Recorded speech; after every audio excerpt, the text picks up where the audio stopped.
Our last speaker of the day is Andy Ingersoll, who's a professor of planetary sciences at Caltech. Andy is one of the few people who's an expert both on the Earth's atmosphere and on planetary atmospheres.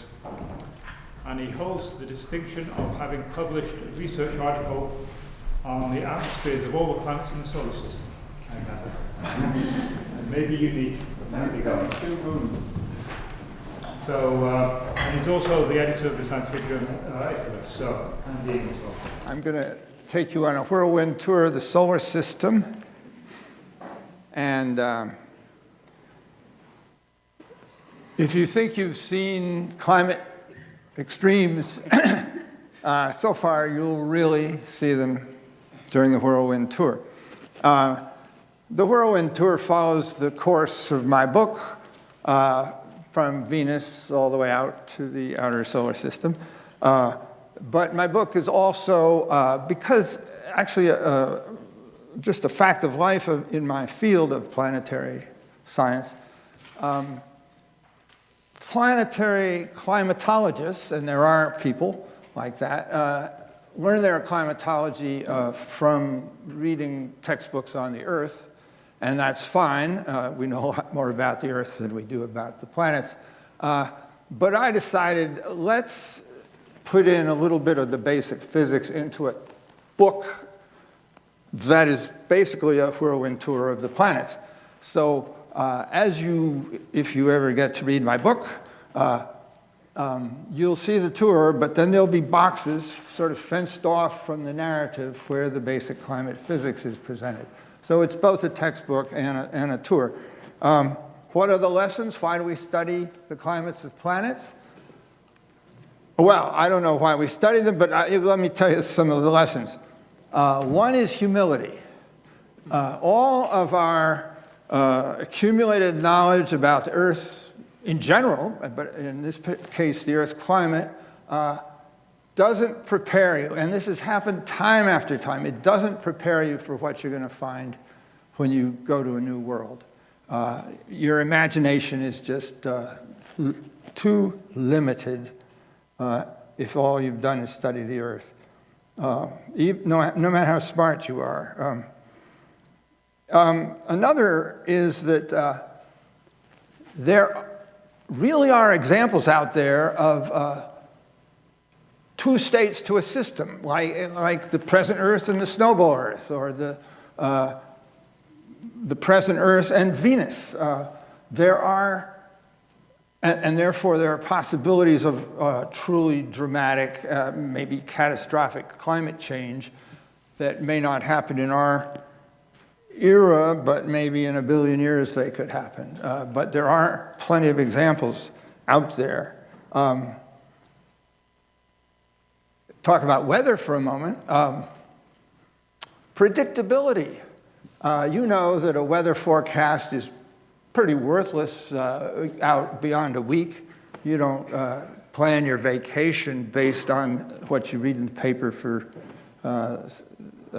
6 days from now. Or maybe you do, but you cross your fingers. We can predict the weather years in advance on some of the giant planets. The Great Red Spot is a big hurricane or a big vortex on Jupiter. It's been around for 300 years. You can extrapolate its lifetime pretty far ahead. So the limited predictability we have for Earth is not really a fundamental theoretical property. It's just the way Earth works, and we should try and understand the differences. And the last surprise is that the Earth is the wimpiest planet in terms of wind speeds. And in fact, wind speed gets faster and faster as you move out in the solar system, quite unlike what you would expect given the lack of sunlight out there. Okay. So that's the one. I could sit down now, but I've got a lot of nice pictures, so let's do that. This is the disk of Venus, and you're seeing the sulfuric acid clouds. And Venus used to be, before the space age, it used to be called the Earth's sister planet. because it's similar in size. It's the closest in orbit to the planet. What else is resemblable? Then the radio telescopes, which can peer through the clouds and measure the surface temperature, said, no, guys or girls, it's hot enough to melt lead on the surface of Venus. So the Earth's sister planet is actually a hellish place. But that's a puzzle, because we've also, during the space era, we've learned that there are other similarities between Earth and Venus. The global complement, the global abundance of carbon dioxide is rather similar, and that means within a factor of 2. We're planetary scientists here. Factor 2 is nothing in my business.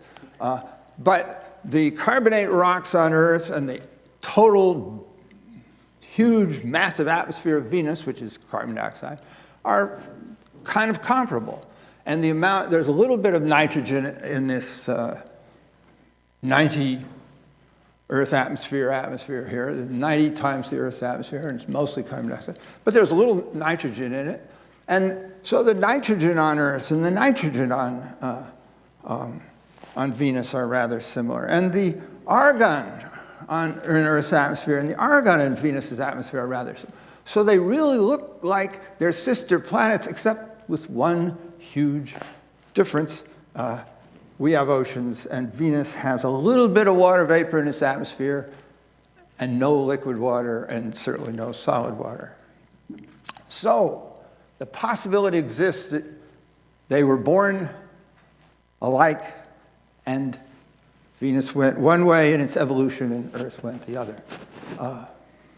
And there's even evidence that Venus has lost a whole ocean over geologic time, and it has to do with the isotopes of hydrogen, or, if you like, that little bit of water in the Venus atmosphere. And here's the isotopic evidence. This is the deuterium to hydrogen ratio for a lot of bodies.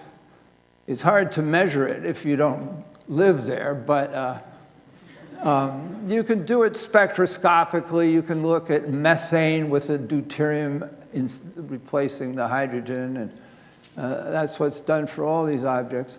And it's kind of down in this 10 to the minus 4 times 2 range. But then there's Mars, and Venus is off scale, 150 times deuterium to hydrogen, which is a sign that some process has changed the deuterium-hydrogen ratio on Venus. The kind of process, the one we know about, is that hydrogen escapes from the top of the atmosphere, drifts away into space. Deuterium, being a little heavier, twice as heavy, escapes more slowly, and so the deuterium that's left, the D-H ratio that's left builds up. And this 150 factor indicates that a lot of water has been lost over geologic time from Venus. We don't know how much, because the differential rate is not, it depends on temperature and a lot of other things that we don't know. But it is a powerful evidence that Venus may have lost an ocean. It could have lost an ocean of water. We don't know for sure, but it's evidence that Venus has lost a lot of water. Why might it lose? Why might Venus have lost its ocean of water? Well, you heard about water vapor feedback, where if you warm a place up enough, then you'll get more water vapor. Water vapor is a greenhouse gas. That warms the place up further. That produces more water vapor, and so it goes. And that runaway feedback occurs if you're pumping enough heat into the system. If you take the Earth and move it to the orbit of Venus, it's possible that this runaway greenhouse could boil away the oceans, subject the water to photodissociation, and lose all the hydrogen. And so it's a scary possibility that the runaway greenhouse, this water vapor feedback, could get out of control if you put too much heat into the system. Don't worry about it for the Earth for the next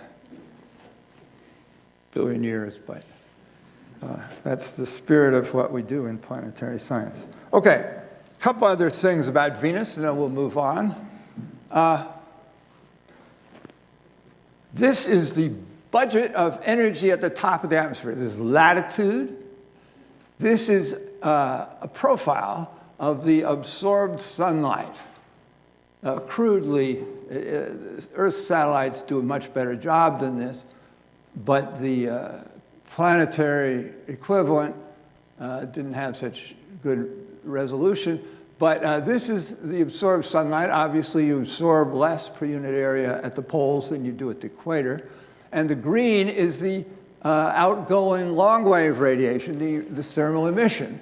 And it's less at the pole than it is at the equator because it's colder at the pole than it is at the equator. Here's the same for Venus. Venus is a very bright planet, so it actually absorbs less sunlight than the Earth does, even though it's closer to the sun. That's today. It's covered with the sulfuric acid clouds. The interesting thing I want to point out is that the emitted long-wave radiation, which is basically proportional to some power of temperature, is pretty flat for Venus, and it's decidedly unflat for Earth.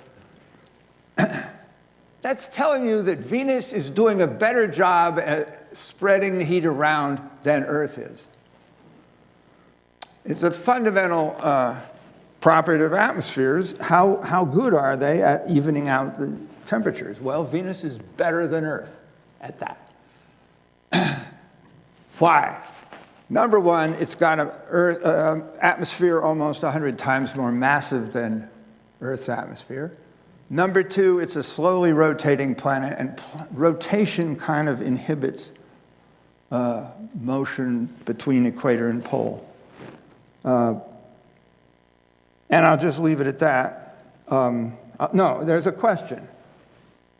Why doesn't the ocean, which is even more massive than Venus's atmosphere, why doesn't the ocean step in and transport a huge amount of heat toward the pole? Why is the ocean, as wimpy as it is, in the, that's your question for you, why is it only 1/3 of the atmosphere? My feeling is that it's heated at the top, and whereas Venus's atmosphere, the sunlight does get through it, but who knows? Okay, I alluded to this one. Now, Venus spins backwards, and so this is its wind speed as a function of altitude here. Mount Everest would be about 9 kilometers high, so we're way up high here. But the winds up at this is the cloud tops up here. The winds up here are twice as fast as the Earth's jet streams. And as you'll see on the giant planets, they're even stronger. And at Neptune, the farthest from the sun, is the fastest of all, which is totally puzzling. But let's move on, because we have to move on. Okay, now here's the same side of Mars with and without a global dust storm. And all I'm doing is just giving you puzzles. I'm not going to answer any of them. These global dust storms are like El Niños in the following sense. They occur at a particular season. It turns out it's the season when Mars has an eccentric orbit, and so when Mars is closest to the sun, you sometimes get a global dust storm. But like El Niños, you don't get them every year. A few years go by, there's no global dust storm, then you get a big global dust storm at that particular season, and then a few years go by. So that's like El Niño. El Niño comes at Christmas time, but not every year. And we say, oh, we understand that. It's the inertia of the ocean. When the ocean is doing its own thing with long period There's no ocean here, so it's a puzzle. I think that, I think it has something to do with the time that it takes the dust to settle out of the atmosphere and for it to build up on the ground until it's ripe for another dust storm. But somewhere we've got to find the long time constant of the system, and it's not the ocean. A little more about, these are dust devil tracks. So the dust devils, which are very numerous on Mars, they strip off the dust and leave these tracks. I'm not going to say much about them. All right. Here's a picture. The sun is coming in from the right side. So this is the inside of a crater. This is the shadow of its crater. And you'll see this channel that looks very much like a dry riverbed. Probably is a dry riverbed. It's an old dry riverbed because it's been sitting out there to accumulate craters. And here's a sort of valley network of streams that maybe came together. All this happened several billion years ago, and that resonates with a problem that geologists, Earth geologists have had for decades, which is the evidence that the climate was warmer several billions of years ago than it is today. And it's called and then the climatologists, Earth climatologists first, but now Mars climatologists, they go down the hall and ask the astrophysicists, well, what was the sun doing? And the astronomers say, well, the sun was only 70% of its current luminosity back then. And so why was it warmer and wetter when the sun was fainter? Well, no one knows, but they can give it a name. It's called the faint young sun paradox, and Mars is a good example of it, just as Earth is. Whoa, it's wonderful just to leave these problems lying there. This is what Mars does today. So this is the two Viking landers, Viking Lander 2. This is the pressure, and this is time. And these periodic cycles, which repeat so beautifully, are years. And so you're measuring the pressure at these two lander sites. Viking Lander 2 was at a lower elevation, so the pressure was higher. That's the blue. Viking Lander 1 was at a higher elevation. But they go up and down together very beautifully. What's going on? This is the growth and retreat of the polar caps. So when you have CO2 atmosphere, as we do on Mars, and it's only fairly low pressure, 9 millibars, where 1 bar is the Earth's sea level pressure, the annual accumulation, twice a year actually, one at each pole, the annual accumulation of carbon dioxide, which is main component of the atmosphere and also of the polar caps, it sucked down the pressure of the whole atmosphere, sort of breathes in and out every seasonal cycle. Okay, and last, the water. This is the history of water during a year. Here's 90. This is an angle that represents the position of Mars in its orbit. Water comes pouring out of the North Polar Cap in its summer season really. But when I say pouring out, this is water vapor, and it's equivalent to a lake 10 to the minus 4 meters thick. So the total water in the Mars atmosphere is, well, it's actually less than that, 75 microns thick. And then it all condenses out.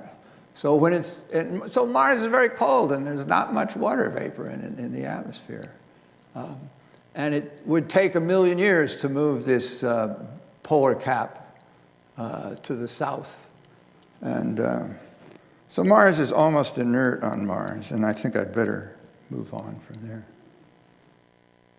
Go on to another one. This is Titan. Titan is a moon of Saturn. It's got an atmosphere more massive by almost a factor of 10 in the mass above your head. More massive than Earth. It's mostly nitrogen. Interesting thing about Titan is that it's got a hydrologic cycle. It's got rivers, lakes, clouds, rain.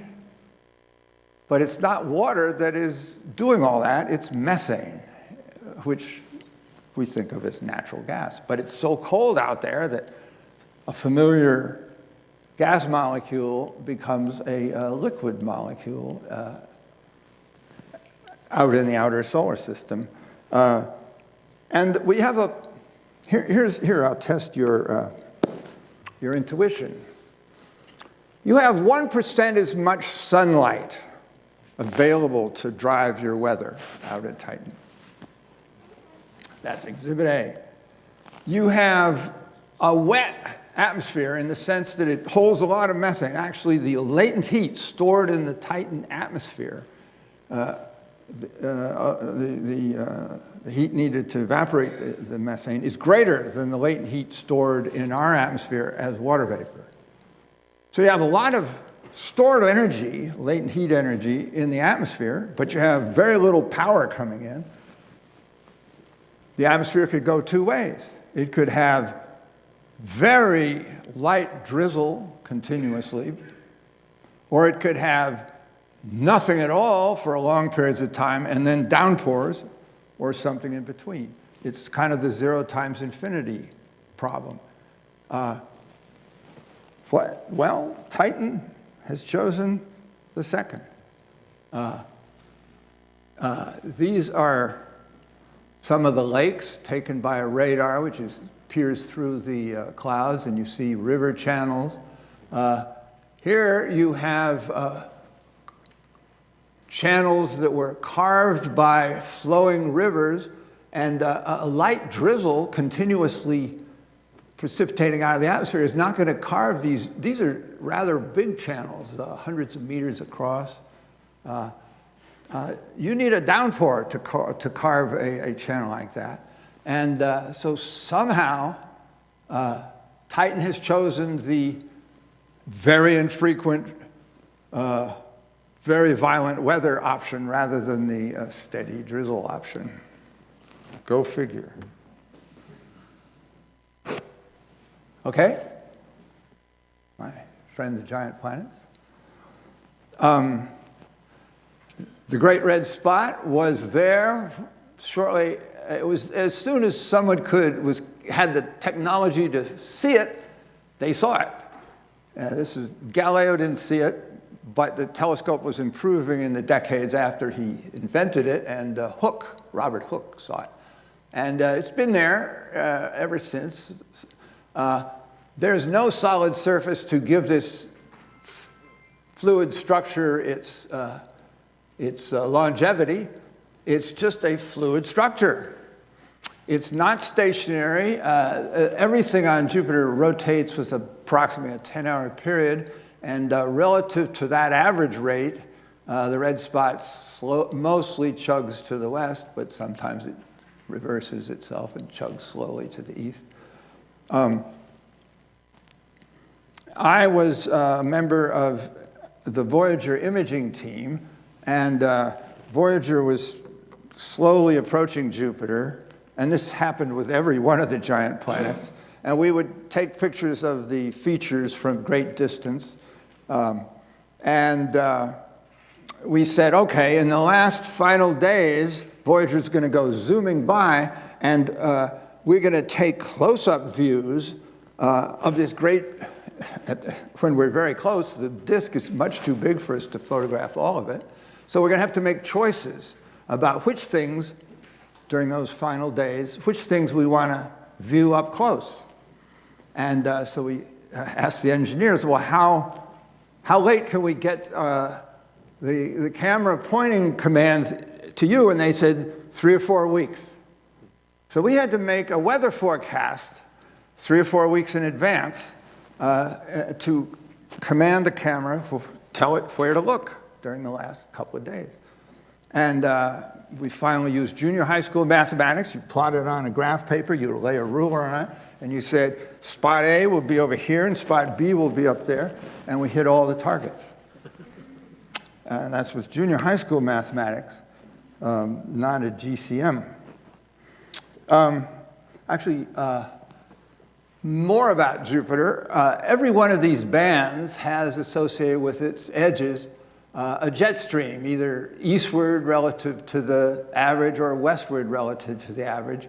And there's 6 eastward jet streams in each hemisphere, as opposed to 1 basic mid-latitude jet stream in each hemisphere on Earth. That's an interesting question. Actually, Gareth Williams here at Princeton made some of the fundamental advances in understanding that. And the winds are 3 times faster than the jet streams on Earth. And Jupiter is the wimp of the giant planets. As you go farther out, all these atmospheres with no bottoms, no surfaces underneath, the winds get stronger. The weather is incredibly stable. Every jet stream that was observed in 1979 was also observed in 2000. I'm not showing you the winds. You could ask, sometimes people ask, is the red spot a hurricane? Well, it's an anticyclone, but that's maybe okay because we're looking at the top of it, and the tops of hurricanes are anticyclones. It's quiet in the middle. This is the winds vectors that we measure. It's quiet in the middle. It does not seem to get stronger, so it's unlike a hurricane in that respect. And then fundamentally, there's no ocean underneath. So that kind of changes the game. It's not a very good hurricane in that sense. But it is very stable. I'm going to just zip along here. Interestingly, the temperatures, let's look at this scale. This is temperature at the level where the infrared is leaving the planet. It's flat. It's flat. These bumps and wiggles are not very big. They're associated with the jet streams. But all of these planets are pretty nearly have the same temperature at the equator as they do at the poles, quite unlike the Earth. And the explanation may be similar to the explanation for Venus. Okay, wind speeds. Here's Neptune. It looks sort of like the Earth. The winds are to the west at the equator, to the east at the poles, but the difference in speeds is 600 meters per second, which is very big by terrestrial standards. Okay, I think I'll finish with Saturn. This is the way Saturn looked in, I think, January of 2011. 20 years had passed, and Saturn looked basically like this since 1990. Up to here, Saturn looked totally bland and totally boring. And then it erupted into this thing. The radio receiver was catching the static from lightning bolts,